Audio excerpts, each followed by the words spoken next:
துணை சீரியல்ல அடுத்து வர எபிசோட்ல என்ன மாதிரியான ட்விஸ்ட் எல்லாம் இருக்க போகுதுங்கிறத இந்த வீடியோல பார்க்கலாம். நிலா ரொம்பவே கோவமா வீட்டுக்கு கிளம்பி போயிடுறாங்க. உடனே பல்லவன் அண்ணே நீ பண்ணிட்டு இருக்கிறதெல்லாம் ரொம்பவே ஓவர், ரொம்பவே தப்பா இருக்கு. பாவம் நிலா, நீ எந்த அளவுக்கு வருத்தப்பட்டு போறாங்கன்றத நீங்க பார்த்துட்டு தானே இருக்கீங்க. திரும்ப ஏன் நீங்க அந்த தப்பா பண்றீங்கன்னு சொல்லிட்டு ரொம்பவே கோவப்பட்டு பேசிட்டு இருக்காங்க. இதை கேட்டதோ, பாருடா, என்னுடைய நிலா எனக்கு கிடைக்கணுன்றதுக்காக நான் இப்படி ஒரு முயற்சி செய்யறேன். அது ஒர்க் அவுட் ஆகும் நான் நினைக்கிறேன். நிலா என்ன உண்மையா காதலிச்சானா கண்டிப்பா நான் ஒரு பொண்ணு கூட அஃபெக்ஷனா இருக்கிறது அவளுக்கு கொஞ்சம் கூட பிடிக்காதுன்னு சொல்லி பேசிக்கிட்டெல்லாம் இருக்காங்க. உடனே நிலா வராங்க. அண்ணன், நான் உங்களுக்கு ஒரு முக்கியமான விஷயம் சொல்ல போறேன். அதை கேட்டா நீங்களே ஷாக் ஆக்குவீங்க. அப்படிப்பட்ட விஷயம்னு சொல்றாங்க.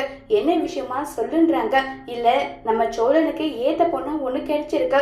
அந்த பொண்ணை ரூட் விட்டுட்டு இருக்காரு அவருன்னு சொல்லிட்டு இருக்காங்க.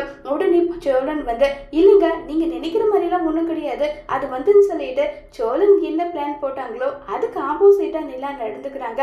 இதை பார்த்து சோழன் நம்ம ஒரு கணக்கு போட்டா இவ என்ன எனக்கு பொண்ணு பாக்குற வேலையெல்லாம் இவ பார்த்துட்டு இருக்காளே, கடைசியில இவ நமக்கு கிடைக்க மாட்டாளா, கடைசியில தேவதாச மாதிரிதான் நம்ம சுத்திட்டு இருக்கணுமான்னு சொல்லிட்டு சோழன் ரொம்பவே ஷாக்கிங்ல இருக்காங்க. நிலா மனசாரதான் நம்ம சோழனுக்கு பொண்ணு பாக்குறாங்களா, இல்ல நம்ம நிலா சோழனை கலாய்க்கிறதுக்காக இப்படி பண்றாங்களாங்கிறத வரப்போற எபிசோட்ல வெயிட் பண்ணி பார்க்கலாம். தேங்க்யூ.